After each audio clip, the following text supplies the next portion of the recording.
I am pleased to have you return to my Coin Lady channel. Everyone is talking about these dinosaur chains, XRP, Bitcoin, and Ethereum, and how the third generation of blockchain is going to change everything. Furthermore, it appears, at least superficially, that the kindergarten exam is correct.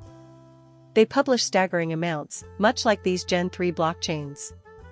Massive throughput, as measured in TPS, at 50,000 or 100,000 or even higher. However, it seems like there's more going on here.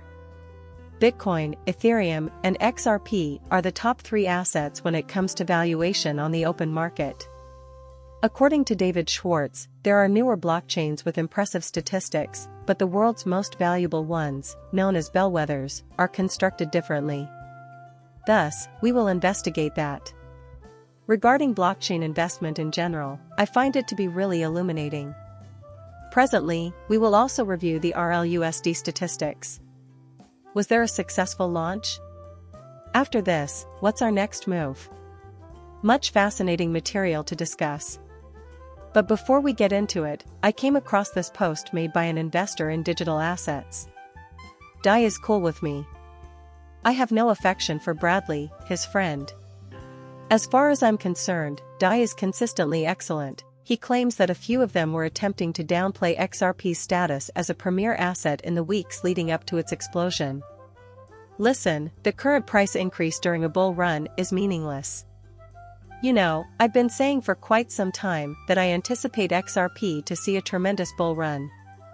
The catch is that we need to think about investments in the long run if we want to keep up with our contemporaries. For example, BlackRock is expanding their chain, Sony is involved in a lot of different projects, and so on. One example is Bitcoin, which has gained legal currency status and is being used as a reserve asset by several nations. When it comes down to it, people are having a party based on monetary values. The stats for 2018 are almost here. Values of Bitcoin are more in line with 2014 levels. I believe XRP will do much better as this bull run continues, but we haven't done anything yet. However, you should consider these things. Long term, this asset has not been kind to us, and until I see other large corporations or similar metrics happening on this chain, the promise of a better future isn't enough. I know it's not popular to say, but I'm going to make sure I sell some XRP regardless of the price. Due to my belief that it is meaningless, I intend to use this era of rapid expansion to reduce investment. Neither a professional investor nor an authority on blockchain technology am I, regardless of how unpopular it may be. I am simply offering you my honest view. Very well. Exceptional clarification provided by David Schwartz. Is it possible for the XRP ledger to reach 50,000 TPS, similar to other chains that we observe today? Yes, it's easy to envision, he says. Think about the price of central processing units, storage, and the internal design. Its decline is exponential with passing time.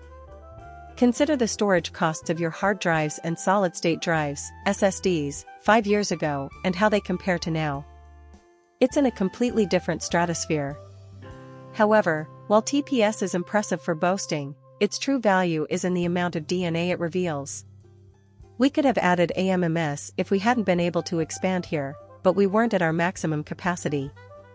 We are adding programmability after that. If we were at our limit, we couldn't. And so basically, for the time being, the XRP ledger has more than enough bandwidth for their current needs. Adding more transaction per second, TPS, would increase the requirements for CPU, storage, RAM, and other related hardware, which in turn would drive up the cost of validators. As a result, many will simply disable them, leading to a significantly less decentralized network for no reason at all. They plan to improve this network at significantly reduced prices while keeping decentralization intact over time as you require it, as new features become necessary, and as the number of transactions increases. With Bitcoin, it's the same principle. Since everyone can host a node on the XRP ledger, we're able to keep costs down. There's a lovely little spot for it between Ethereum and Bitcoin. Building with a purpose in mind, rather than merely collecting statistics, is what counts most. It is slightly more expensive hardware, a lot more capability, and a beautiful tiny niche where it has plenty of decentralization to assure consensus payments are fully decentralized.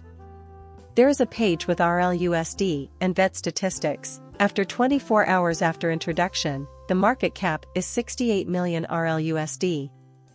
This is just the beginning, so we won't try to change the world. There was no hiccup during the launch. It's been fruitful. There are 15 million on the XRP ledger and 53 million on the Ethereum blockchain at the moment. Ethereum is where our worth is at its highest, but just look at the number of users right now. Our trust lines range from 32 to 908.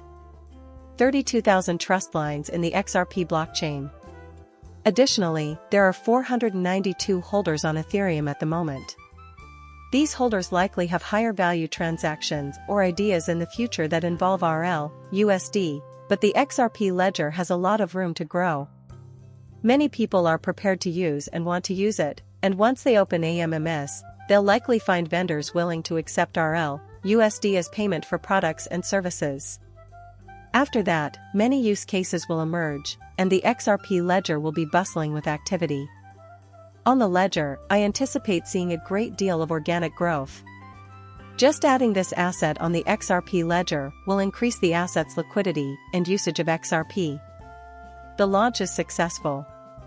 Their next move is something I'm very curious about. As things start to move forward, I also think Ethereum will grow. Day one has only begun. You have my gratitude for taking the time to view my video. When you're done, hit that subscribe button and let me know what you think.